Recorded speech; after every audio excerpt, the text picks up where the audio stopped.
நாட்டின் முதல் செங்குத்து தூக்கு ரயில் பாலத்தை பிரதமர் மோடி திறந்து வைத்துள்ள நிலையில் இந்த புதிய பாம்பன் பாலத்தின் சிறப்பு அம்சங்களை இந்த தொகுப்பில் பார்க்கலாம்.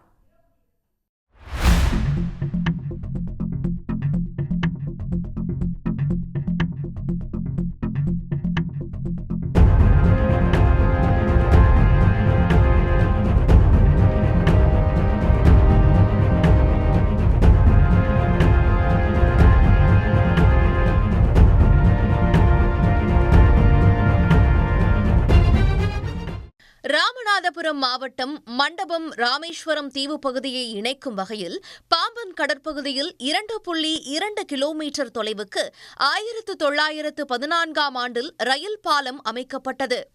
நூற்றாண்டு கடந்த இந்த பாலத்தின் உறுதித்தன்மை குறைந்ததால் 550 கோடி ரூபாய் செலவில் பாம்பன் புதிய பாலம் அமைக்கப்பட்டுள்ளது.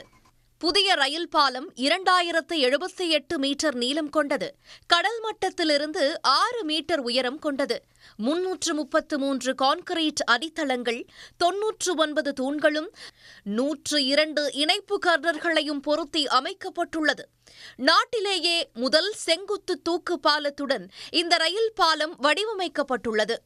செங்குத்து தூக்கு பாலத்தின் உயரம் 27 மீட்டரும் 77 மீட்டர் நீளமும் கொண்டவை. ஹைட்ராலிக் லிப்ட் மூலம் தூக்கு பாலம் 17 மீட்டர் உயரத்தில் மேலே உயர்த்தப்படும். செங்குத்து பாலத்தை திறப்பதற்கும் மூடுவதற்கும் தலா 5 நிமிடம் 30 செகண்ட் ஆகும். பழைய பாலத்தை திறக்க 30 நிமிடங்களும் மூடுவதற்கு 20 நிமிடங்களும் ஆகும்.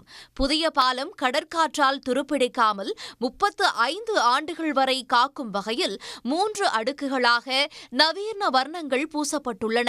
பழைய தூக்கு பாலத்திற்கு 3 மாதத்திற்கு ஒருமுறை வர்ணம் பூசப்பட்டு வந்தது.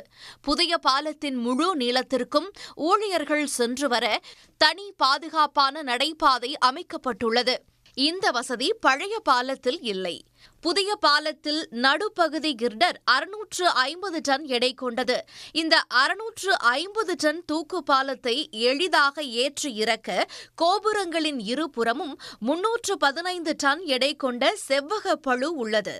கிணற்றில் நீர் இறைப்பது போல மின்சார இயந்திரவியல் மோட்டார் இயக்கப்பட்டவுடன் பாலம் மேலே செல்ல இருபுற பழுவும் கீழே வரும். அதேபோல பாலம் கீழே வரும்போது இவை மேலே செல்லும். ரயில் இயங்கும் மின்வயர் இணைப்புகள் உயர்த்தி இறங்கும் போது தானாக இணைப்பில் இருந்து விலகும். சிறிய படகுகள் பாலம் திறக்காமலேயே கடந்து செல்லலாம். புதிய பாலத்தில் மணிக்கு 80 கிலோமீட்டர் வேகத்திலும் தூக்கு பால பகுதியில் 50 கிலோமீட்டர் வேகத்திலும் இயக்க முடியும். பழைய பாலத்தை கடக்க 30 நிமிடங்கள் ஆன வேளையில் புதிய பாலத்தை 5 நிமிடங்களுக்குள் கடந்துவிட முடியும். தூக்கு பாலத்தின் பகுதியை முழுமையாக கண்காணிக்க 16 சிசிடிவி கேமராக்கள் பொருத்தப்பட்டுள்ளன. பாலம் அருகே 2 மாடி கட்டடத்தில் ஆபரேட்டர் அறை, டிரான்ஸ்பார்மர் அறை, மின்சார கேபிள் உள்ளிட்ட சாதனங்கள் வைப்பதற்கான அறைகள் கட்டப்பட்டுள்ளன. உடனுக்குடன் செய்திகளை தெரிந்து கொள்ள சன் நியூஸ் பெல் ஐகானை கிளிக் பண்ணுங்க.